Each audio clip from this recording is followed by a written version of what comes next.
Meron pong dalawang pangalan ngayon ang pinag-uusapan sa buong crypto market at yan po ay sina XRP at si XLM. Ayon sa isang kilalang OG dito sa mundo ng crypto na si Remy Relief, sa XRP daw ang magiging biggest money maker ngayong bull run, habang si XLM naman ang biggest shocker. Pero ano nga ba ang ibig sabihin nito? Bakit biglang na-hype ang dalawang altcoin na ito? At ano ang epekto nito sa atin bilang mga Pinoy crypto enthusiast? Kaya ayan po ang siyang ating pag-uusapan sa video na ito, pero bago po tayo magpatuloy ay pakibasa na lamang po muna ang disclaimer dito po sa ibaba ng ating screen. Si Remy Relief ay isa po sa mga tinitingalang personalidad dito sa crypto industry.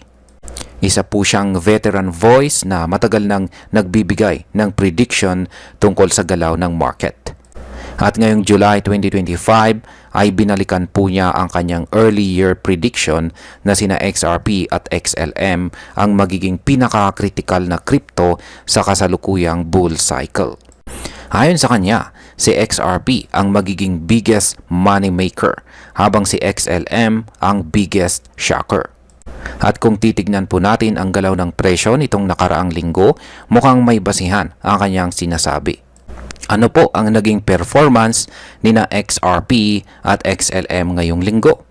Unahin po natin si XRP. Umabot na si XRP sa $3 ngayong linggo na siyang inaabangan ng marami. Sa loob ng isang araw, nag-peak po ito sa $3.02 bago bumaba ng kaunti. Kung ikukumpara po sa presyo nito noong isang linggo na nasa 2.258 lang, tumaas po ito ng halos 34%. Kaya dahil dito, naibalik ni XRP ang kanyang pwesto bilang pangatlong pinakamalaking crypto sa mundo base po sa market cap. Samantala, si XRP naman ay tila mas nakakamangha ang kanyang ginawa. Umangat po siya mula sa presyong 0.2468 patungong 0.5166. Isa pong tumataginting na 109% na pagtaas. At dahil dito ay nasa top 12 na po siya ngayon sa listahan ng pinakamalalaking crypto sa buong mundo. Bakit sinasabi ni Remy Relief na shocking ang pag-angat ni XLM? Simple lamang po ang paliwanag. Si XLM ay kilala sa kanyang malaking supply. Meron po siyang maximum na 50 billion tokens at 31 billion dito ang nasa sirkulasyon na. Pero kahit ganito kalaki ang kanyang supply, nagawa pa rin niyang umangat ng higit 100% sa loob lamang ng isang linggo. Ibig sabihin, marami pa rin ang naniniwala sa project ni XLM at sa potensyal nito. Mula po noong umpisa, si XLM ay nakatutok sa pagbibigay ng murang cross-border payments. Parang kapatid po siya ni XRP. Kaya kung si XRP ang money maker, si XLM naman ang underdog na biglang aakyat at magugulat ang lahat. Sino naman po ang tinutukoy na Fantastic Four at Core 8 sa bull run na ito? Ayon kay Remy Relief, may 4 na pangunahing altcoin na magpapasiklab ngayong bull market. Tinawag niya silang Fantastic Four.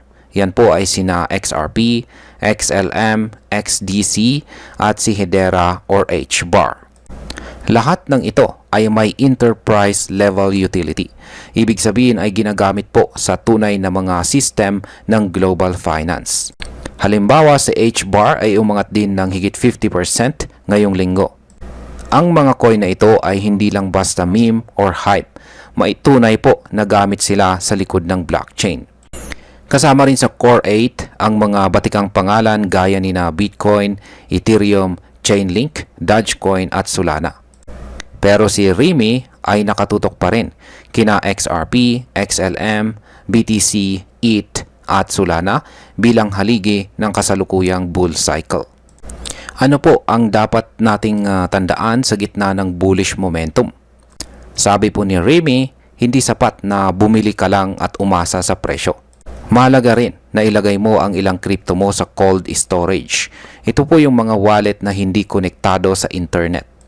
Ito ay para maprotektahan ang ating assets mula po sa hacking at para hindi po tayo madaling matukso na magbenta sa gitna ng volatility.